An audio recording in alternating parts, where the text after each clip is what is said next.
함께 나눌 하나님 말씀은 고린도전서 11장 17절부터 끝절까지를 볼 텐데, 오늘 함께 읽은 말씀은 23절부터 26절까지를 읽겠습니다.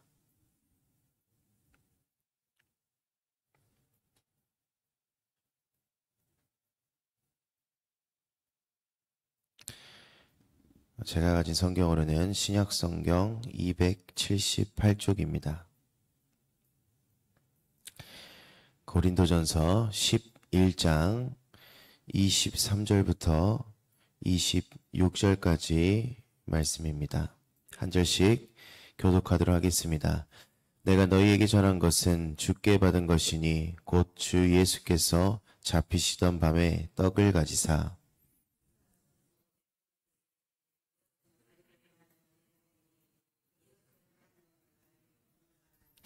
식후에 또한 그와 같이 잔을 가지시고 이르시되 이 잔은 내 피로 세운 새 언약이니 이것을 행하여 마실 때마다 나를 기념하라 하셨으니 너희가 이 떡을 먹으며 이 잔을 마실 때마다 주의 죽으심을 그가 오실 때까지 전하는 것이니라. 아멘. 네, 우리가 지난 시간에는 이 고린도전서 11장 이 전반부의 내용을 통해서 이 하나님의 창조 질서와 또 권위에 대해서 그 순복에 대해서 말씀을 나눴습니다. 하나님께서 정하신 이 창조의 질서가 있었고 또 그 삶 가운데 각자에게 맡겨진 그 사명들이 있었습니다. 각자의 어떤 가치의 차이나 이 능력의 차이가 아니었습니다. 각자가 맡은 역할이 있었고 또 기능이 다르다는 것입니다. 그 사명을 서로 존중하고 하나님의 질서 안에 우리가 살아갈 때 우리는 그 안에서 자유와 또 평화를 누리고 또 무질서가 아닌 우리가 거룩을 경험하게 된다. 이 하나님의 질서는 우리를 위한 이 축복의 구조 중에 하나입니다. 그것들을 존중할 때 우리의 삶의 모든 영역에서 하나님의 질서가 회복되고 또 예배가 살아나고 또 공동체가 건강하게 세워진다 라고 말씀을 나눴습니다. 오늘 본문에서는 이 성찬에 대해서 말씀을 하고 있습니다. 이 고린도 교회는 참 문제가 많은 교회였던 것 같습니다. 역시나 여러 가지 문제가 지금까지 말씀을 나누면서 있었는데 이 성찬에 관해서도 문제가 생깁니다. 흔히 우리가 하나님께서 은혜를 주시는 수단으로 이 성찬을 이야기합니다. 하나님께서 우리에게 은혜를 주시는 수단은 세 가지가 있습니다. 말씀과 기도와 또 성찬. 이 성찬은 예수님께서 직접 만드신 예식 중에 한 개입니다. 오늘날 교회에서도 굉장히 중요한 이 예식 중에 하나가 되는 것입니다. 그런데 이런 중요한 예식을 교회에서 이제 시행을 하는데 이 고린도 교회 가운데 문제가 발생을 한 것입니다. 어떤 문제가 있었는지 오늘 본문 11장 17절 한번 보겠습니다. 내가 명하는 이 일에 너희를 칭찬하지 아니하나니 이는 너희의 모임이 유익이 못되고 도리어 해로움이라. 바울이 굉장히 강하게 이야기를 합니다. 너희가 하는 지금 일이 잘못되고 있다. 유익이 되지 않는 것을 넘어서서 너희에게 지금 해롭다라고 이야기를 하고 있습니다. 이 고린도 교회에서 일어난 성찬의 문제를 우리가 이해하려면 그 당시 배경을 조금 알아야 합니다. 그 당시의 성찬은 지금 우리가 하고 있는 이 성찬과는 조금 다른 방식으로 진행이 됩니다. 그 당시의 성찬은 함께 모여서 식사를 하는 그런 자리인데 이제 그 음식의 준비를 각각 이제 성도들이 하게 됩니다.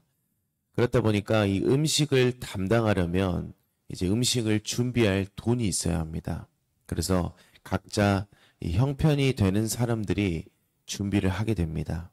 그런데 우리가 음식을 준비하고 또 성찬을 준비하려면 그 사람들이 먼저 일찍 와야 합니다. 그렇다 보니까 어떤 문제가 생기냐면 21절에 같은 문제가 생깁니다. 21절 한번 보겠습니다. 이는 먹을 때에 각각 자기의 만찬을 먼저 갖다 먹으므로 어떤 사람은 시장하고 어떤 사람은 취함이라. 이제 그 형편이 되던 사람들이 일찍 와서 음식을 준비하다 보면서 기다리다 보니까 이제 배가 고픈 거예요. 시장합니다. 그래서 기다리질 못하게 됩니다. 그러니까 그 음식들을 먼저 먹게 되고, 그렇게 되다 보니 나중에 온 음식을 준비하지 못하는 형편이 어려운 사람들은 어떻습니까? 그것을 함께 참여하고 먹지 못하는 상황이 발생을 합니다. 그렇다 보니까 이 19절 말씀과 같이 이제 파당이 갈리게 되고 분쟁이 일어나게 됩니다.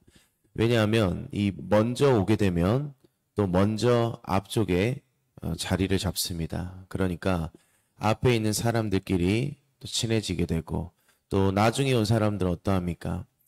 먼저 앞에 자리를 잡고 있기 때문에 나중에 와서 또 나중에 온 사람들끼리 이렇게 파당이 갈려지게 됩니다. 그리고 가장 중요한 것은, 이 문제 중에 중요한 문제는 20절 말씀에 그런즉 너희가 함께 모여서 주의 만찬을 먹을 수 없으니, 이런 문제들이 발생하다 보니까 함께 성찬을 나눌 수가 없는 이런 문제들이 지금 고린도 교회에 있었다라는 것입니다. 그래서 바울이 너희는 이렇게는 안 되겠다 생각해서 이 성찬의 본질에 대해서 23절부터 이야기를 하고 있습니다. 본문 23절 먼저 보겠습니다. 내가 너희에게 전한 것은 주께 받은 것이니 곧 주 예수께서 잡히시던 밤에 떡을 가지사. 내가 너희에게 받은 것이 주님께로부터 받은 것이다. 먼저 바울이 이 성찬에 대해서 단지 성찬의 예식이 어떤 전통이나 형식이 아니고 예수님께로부터 받은 것임을 분명하게 밝히고 있습니다. 계속해서 주 예수께서 잡히시던 밤에 떡을 가지사 축사하시고 떼어 이르시되 이것은 너희를 위하는 내 몸이니 이것을 행하여 나를 기념하라 하시고, 이 성찬의 핵심은 바로 예수 그리스도의 대속적인 그 죽음을 기념하는 것입니다.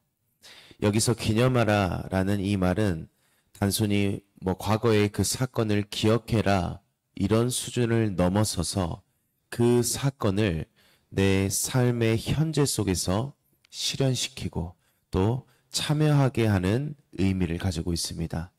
그러면 성찬은 단순한 어떠한 추억을 기념하는 그러한 행사가 아니고 예수 그리스도의 그 희생이 지금 여기서 나를 위해서 유효하게 임하고 있고 그것을 믿고 받아들이는 참여의 자리를 말하고 있는 것입니다.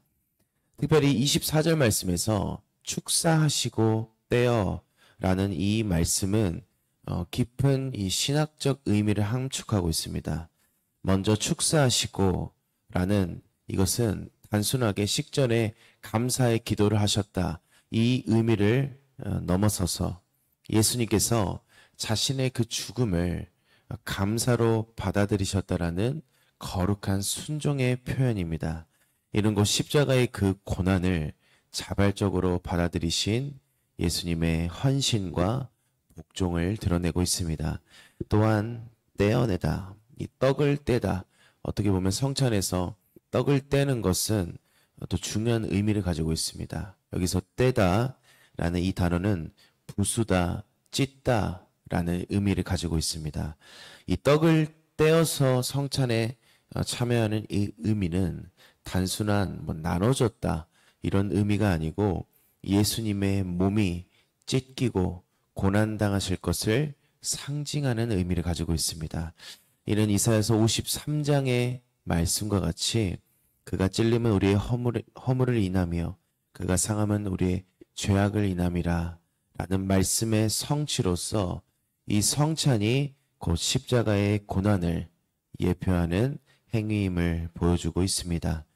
예수님께서 떡을 떼어서 이것이 너희를 위하는 내 몸이라 말씀하셨을 때 단순하게 이 빵 한 조각을 사용하신 것이 아닙니다.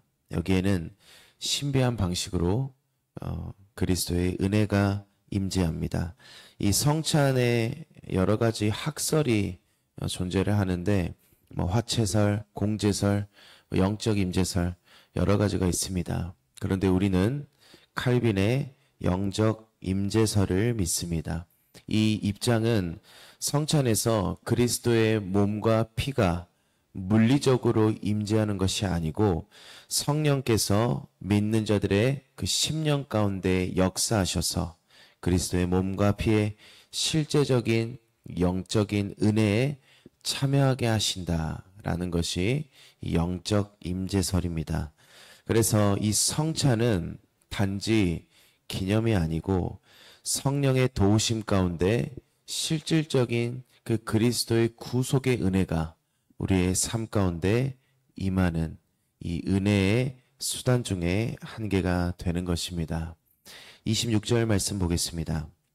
너희가 이 떡을 먹으며 이 잔을 마실 때마다 주의 죽으심을 그가 오실 때까지 전하는 것이니라.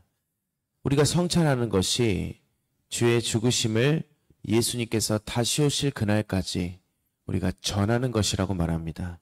여기서 전한다라는 것은 단순한 전달의 의미보다는 선포하다, 외친다라는 의미를 가지고 있습니다.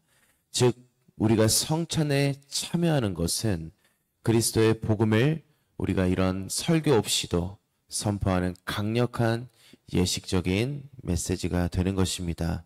성찬을 통해서 우리는 예수 그리스도의 죽음을 선포하고 예수님의 재림을 고대하는 신앙의 그 고백을 드리게 되는 것입니다.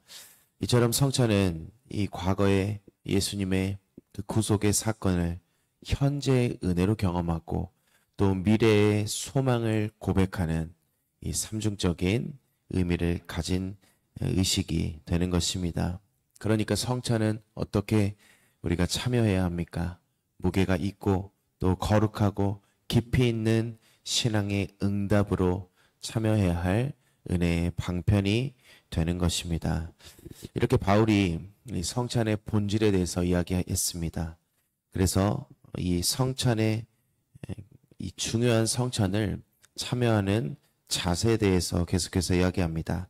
27절 보겠습니다. 그러므로 누구든지 주의 떡이나 잔을 합당하지 않게 먹고 마시는 자는 주의 몸과 피에 대하여 죄를 짓는 것이니라.